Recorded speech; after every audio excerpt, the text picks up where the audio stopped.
ناظرین السلام علیکم۔ خدا تعالی ہمیشہ آپ کو خوش و خرم رکھے اور صحت و تندرستی سے نوازتا رہے، آمین۔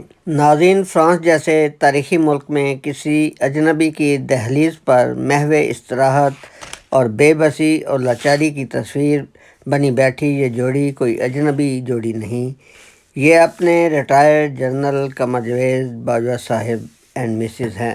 باجوہ صاحب ابھی کچھ زیادہ وقت نہیں گزرا جب پاکستان کے تمام سیاستدان اور بڑے بڑے کھڑپینچ بھی آپ کے ڈنڈے کے اشارے پر چلا کرتے تھے، مگر آج تو آپ کی اپنی مہار ایک افغان پٹھان کے ہاتھ میں نظر آ رہی ہے۔ بس اسے ہی کہتے ہیں وقت وقت کی بات، انسان کو یاد رکھنی چاہیے اپنی اوقات۔ کیا ہی اچھی بات ہو اگر سید القوم خادم القوم ہی بن کر رہے، اسی میں اس کی عزت اور عوام کی بہتری کا راز مخفی ہے، کیونکہ مائٹ از رائٹ کا دور سدا برقرار نہیں رہ سکتا۔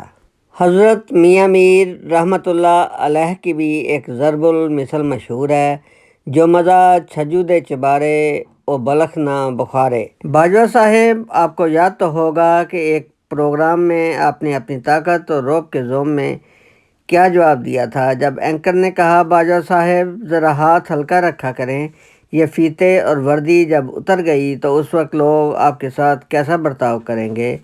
اور آپ کا جواب تھا، بغیر فیتے اور وردی کے بھی لوگ میرے نام سے خوف کھائیں گے۔ حتیٰ کہ آپ کی بیگم کا بھی اتنا غرور اور تکبر تھا، کہا کرتی تھی کہ جب کوئی تنقید کرتا ہے تو دل چاہتا ہے کہ اسے کچا کھا جائیں۔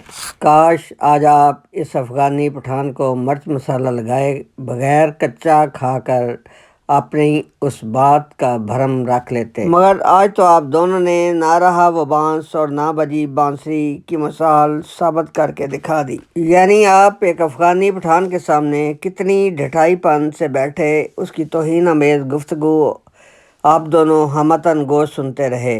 اس افغان کی تمام باتیں اگرچہ پشتو میں تھی، مگر آپ کے چہرے کے تاثرات صاف بتا رہے تھے کہ دال میں نہ صرف کالا ہے بلکہ ساری دال ہی کالی ہے۔ جو ظلم و ستم آپ نے افغانیوں پر ڈھائے کسی بیرونی قوت کے کہنے پر، آج یہ افغان اسی ظلم و ستم کا جواب آپ سے مانگتا ہوا نظر آ رہا تھا۔ یہاں تو نہ ہی آپ کی ریکویسٹ اور نہ ہی پولیس کی دھمکی کارگر ثابت ہوئی اور وہ مسلسل افغان آپ کی خاطر مدارت کے ساتھ ساتھ ویڈیو بناتا رہا، یہاں تک کہ آپ کی مسز نے آپ کو مشورہ دیا کہ چلو گلاسز نکال کر ہی پہن لیتے ہیں، کم از کم آنکھوں کی شرمندگی تو لوگوں سے مخفی رہے۔ اس افغانی پٹھان کے بھی شاید 12 بجے ہوئے تھے جب تک اس کا 1 نہیں بجا وہ آپ کی ویڈیو بناتا رہا، حتیٰ کہ آپ کو وہاں سے یوں ہی کہیں اور کی راہ لے کر اپنی جان چھڑانا پڑی۔